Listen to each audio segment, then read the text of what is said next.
To tell you the truth, I don't want to look dramatic. I'm just happy to be alive. Man, aka I admired Kiernan Forbes for many reasons: art, showcase, honesty, but his mastery of trolling and joking was unique. When I walked from the bar to him workshop 55 in 2020, he said, "Oh, hello, Nicolas Pepe, cold blood." Some of my friends who had a conversation with him giggled. Pepe, who played in Arsenal, the team I supported, broke club record of £72 million with a messy beard and constantly confused expression. Not exactly the type you want to be likey with, but his funny timing and contextual awareness were excellent. I didn't know what else to do but smile. Kiernan's prank always kept me quiet. Kiernan, a highly skilled rapper known as AKA, was a great Manchester United fan. He even had his arm tattooed on the club logo. Thanks to United's success and the of Arsenal, we have often been the joke on social media. Those bastards always looked better than us. But by chance, 2 years later, last September, at studio in the Rosebank offices of Sony Music, next time I saw him, things turned around. Arsenal was on top of the log and United was in chaos. Knowing Kiernan, I was still waiting for him to find a way to troll us. He didn't do it. Instead, he gave the stage decor and explained how he was impressed with the team's rapid development. It's weird. No matter what, Kiernan was never the kind of person who allowed a rival to enjoy his moment in the sun. But as we talked about, I understood that it was evolving in many ways. It was a week after the return single fell into the momentary tantango of Lemons. For the first time in years, a version of him hit the sweet spot. That day, we talked about a lot of things, including how he got out of the dark space he's been in for the past 2 years and how he got back on his feet. In 2021, Kiernan was so sad that he couldn't gather the strength to leave his home. While mourning the highly publicized of his fiancée, Anil Tembe, in this period, the Reiki Rick protector Costa Titch, who grew up close last year and rose rapidly, has repeatedly encouraged him to return the studio. Eventually, he did, and a couple of months later, he recorded and published a common EP. "I'm speaking to Costa Titch," Kiernan said. "It was very effective that I went back into society and brought me to the point where I started making music again. Come to studio. Let's go to the studio. Get out of house."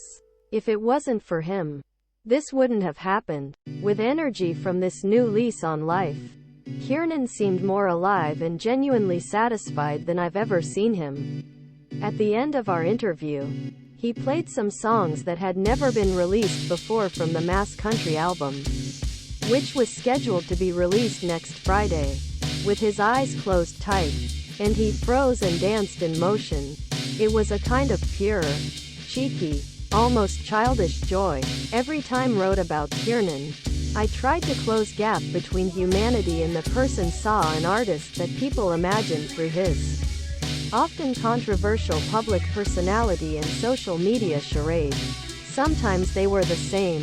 He could be arrogant, selfish, and grumpy, but most of the time, he was thoughtful and agreeable. In 2015, when I was an intern at Live magazine, Tabello, Tibbs, Motzone had a table in the corner. The same open plan we're working on as Bromfontaine's office.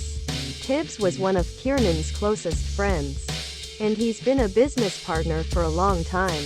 Wanted to write about music, and knew how well Tibbs was connected. So introduced myself, and when got the chance, took care of small talk. Then, one day in my internship, Tibbs came up me and asked me if I wanted review the upcoming album of Les North God, and if I wanted sell a ticket the album launch party for our readers. I didn't hesitate. AKAs have been stealing it all week before the album was officially released.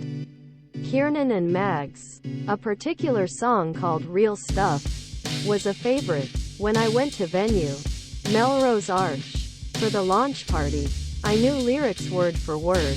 That night, my only goal was to somehow meet Kiernan and interview him. And so, like done countless times since then, I've used my street intelligence, found a way to sneak into the VIP section, where he and his guys like Les Reiki Rick are shivering. When got there, he was standing next to a small group, and touched his shoulder, and asked him if could interview him. He turned politely and asked me to give him a minute, so I backed off and waited to make sure he wouldn't come back to me. But he did, and even though my questions probably suck, I remember that their answers were warm and straightforward. Over the years, I'd continue to interview him a few more times, visit his home, and occasionally make priceless jokes. Over the years, every interaction felt surreal because I'm a huge fan. Kiernan had a deep impact on South Africa's pop and music culture during a career that spanned nearly 20 years. For the first time in 2005, hit single appeared as part of Touch and Go and rap trio Entity. The band released an album the same year and soon disbanded. I'm Sorry. After working as part of production collective The Ivy League, Kiernan announced his arrival as a star by himself with renowned rap stars Cooley Channa and Prokid. Anthem-like single I Want It All. Over the next decade, Kiernan would create an unprecedented working group in SA hip-hop history. In 2014, when Magnum Opus released her album Levels, there was a certain summit point, backed by platinum sellers such as Run Josie, Sim Dope, Congratulate and All Eyes on Me. This period saw Kiernan becoming probably the most demanding artist in the country. He started performing abroad and was nominated for international awards, such as the MTV European Music Awards and the BET International Awards. It seems Kiernan, bored with rap, has evolved over years and includes singing and rapping with help of popular sound effect auto setting. This evolution has created incredible recordings such as Jika, The World Is Yours and Sweet Fire. And it was clearly seen in his Glorious Partner album, Be Careful What You Wish For, in 2017 with Anna T. A few weeks ago, Kiernan took out Prada, the last single with Cooley Channa, one of Idol's and one of his mentor who led him to career. In the days after it was published, many described Cooley's line as the best of his glorious career. The same thing was said for Nasty C's effortless bragging line on Lemons. Kiernan, a brilliant producer, knew how to get the best out of the collaborators. With his work with companies such as HHP, Prokid, Squatta Camp, Tear Gas and Questa, Robin Cole, most award-winning engineer and producer who has shaped hip-hop music over the last 20 years, remembers spending hours in studio. Kiernan mixes his music in various forms and mastering it. Cole designed Kiernan's entire solo music after Congratulate in 2014 through his company Jazzworks. I have been running a production company studio business for almost 25 years and I have the privileged blessing of working with some of the biggest minds in that time period. Kiernan was very careful to guide the process as best as possible. And then I would have explicitly completed the creative technical balancing action. He was very particular about his approach to his music. Sometimes